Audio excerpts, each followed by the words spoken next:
Hello, everyone. Welcome to the Global Admissions Open Day. Today, I'm going to be presenting my country, South Africa, and I'm going to be talking to you guys about why it's actually a really good idea to study in South Africa.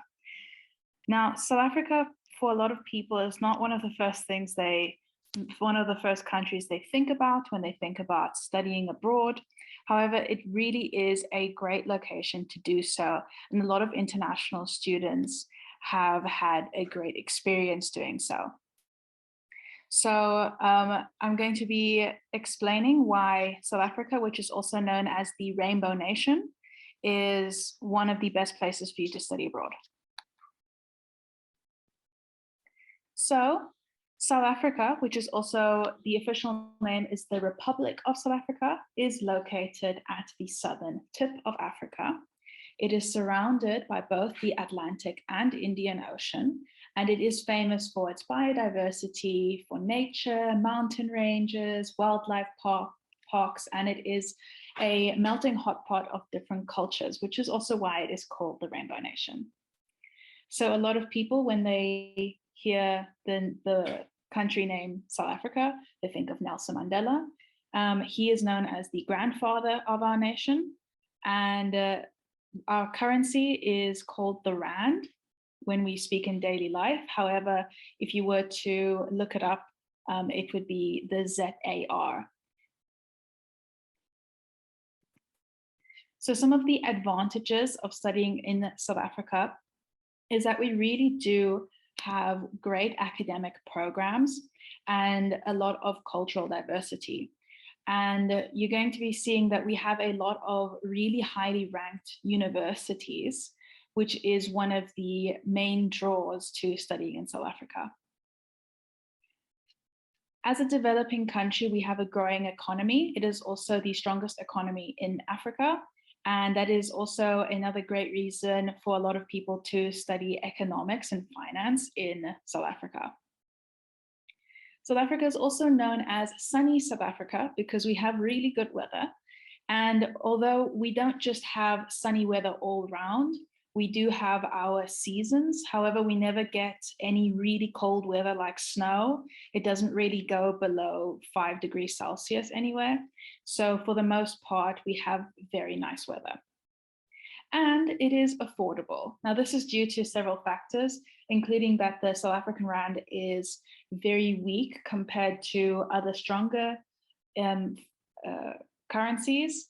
So if you were coming from the US or Australia, or even if you were coming from China, it would be very cheap for you to study in South Africa, and your cost of living would be very low.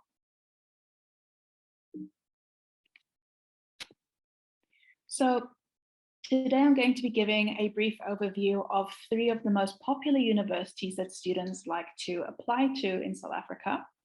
The first one being the University of Cape Town, also known as UCT. Then we're going to be going over the University of Witwatersrand, which is also known as WITS due to the difficult name, and Stellenbosch University, known as Stellies or Marties. So the University of Cape Town, or UCT, is located in Cape Town at the base of Table Mountain, and it has a very beautiful campus, which is also one of the biggest draws to a lot of people studying there, is that it has a very old-timey feel to it. So the UCT is the highest ranking university in not only South Africa, but also Africa. It is South Africa's oldest university, being established in 1829, and it ranks 109th in the world. So the undergraduate fees are different for domestic and international students. For domestic students, it's $1,350 US, which is quite expensive for domestic students. And for international students, it costs about $4,700 US. Because UCT is very renowned and has a very high ranking, it's also not fully covered as a public university, so it's partially private as well, which means that the fees are much higher than a lot of other universities. One of the interesting things, though, is that a lot of the universities, which includes UCT, you have to pay per course that you take. So you don't have a set amount that you have to pay per year or per semester. You need to pay per course you take. And this also shows that you can study for a bit longer. You don't have to necessarily study 4 years and finish within 4 years. You can take longer and pay less per semester.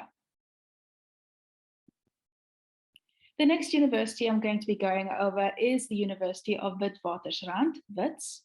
This is located in the north of South Africa in Johannesburg, and WITS and UCT are kind of seen as sister universities. They are the top universities in South Africa. It also has a very beautiful campus. So the fees are similar to UCT because it is a very famous university. It is located in Johannesburg. It's ranked second in South Africa and 212th globally. And a lot of people wonder about the name and why it still has this name. The name is Afrikaans, which is similar to Dutch, and it comes from a nearby very big gold mine.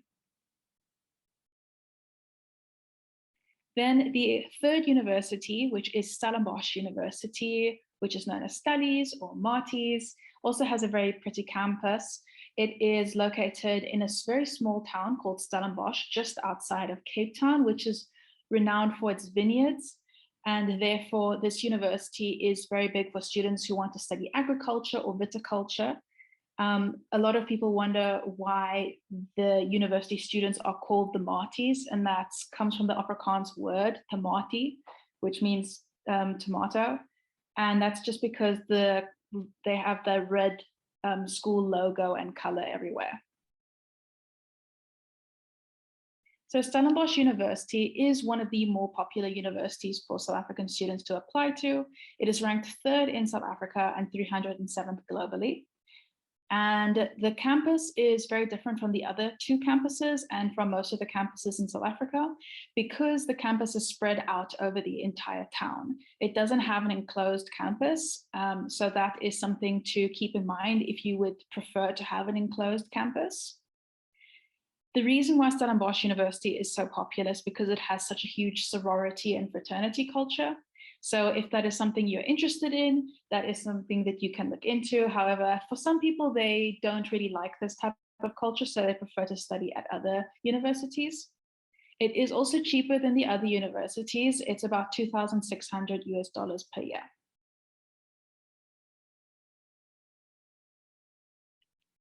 Then we're going to go into the costs. So most of the universities, you have to pay per course taken. However, you do have a set amount of courses that you have to take within your degree. So you'll be able to calculate roughly how much your degree is going to cost overall. African students pay less than students from other countries. So for some universities, African students pay the same as domestic students. So that is something that will be very interesting if there are some international students from other African countries that are interested in studying in South Africa. They can have lower rates.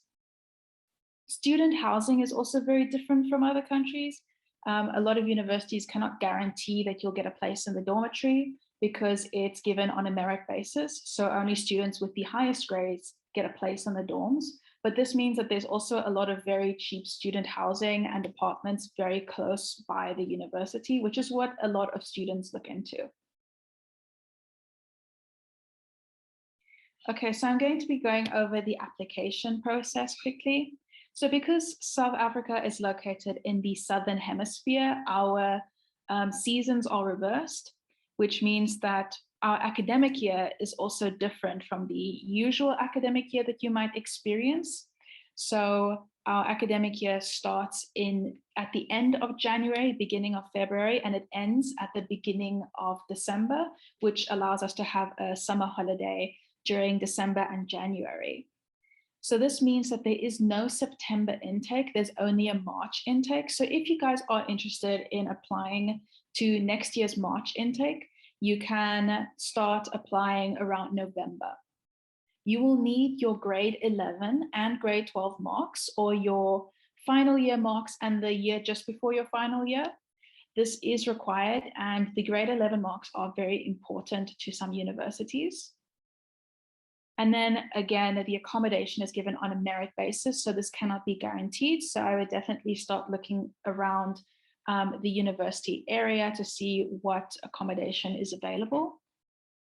Scholarships are uncommon, and that's because the universities are not fully public. And these scholarships are usually given by companies in South Africa that wish for you to work for them afterwards. So for an international student, that might not necessarily be what you are looking for, and they're very difficult to actually get. So that is not really an option to look at. Then South Africa is obviously known a lot for its nature and outdoor activities. So you'll definitely never be bored while being there. If you're someone that really likes to be outdoors, you really like nature and sports, you love surfing or hiking or camping, it's definitely a very good option for you. Or if you feel like you would really like to push yourself to experience wildlife more, it is also a really good idea, because at the same time, you are getting a world-renowned degree at a very high quality, and you'll be able to study in English, as that's also our national language here. So that is one of the reasons why I think that South Africa is really a perfect place for a lot of international students. Right, do we have any questions? Thanks, Saskia, for the presentation. I think there is one question, but it's a bit too specific. So about the programs, whether Masters of Environmental Management and Sustainable Development is available at Cape Town University. Maybe they can check on global admissions later. Yes, they can probably check on global admissions. UCT does offer a wide variety of degrees. So there is a high chance that they will possibly get it. If they can't find it on the global admissions page, they can look it up on the UCT page, and we can still help them apply. Okay, that's great. So what about any language requirement to apply to universities in South Africa? You will need to have an English language requirement. So either if you come from an English speaking country, you will most likely not be needed to provide an English requirement.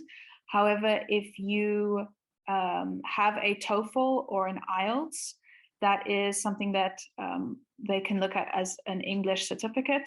Or as well, if you have studied your high school in English, or if you did a previous degree in English, you can ask your university or your school to give you a letter with a stamp and signature that says that you undertook your courses in English, and that can also be an English certificate. Okay, that's great. The other questions are mostly about programs related questions. So maybe they can check on global admissions later, or you can contact us and contact Saskia via email to check about the programs, whether they're available or not. Wonderful. Thank you, guys.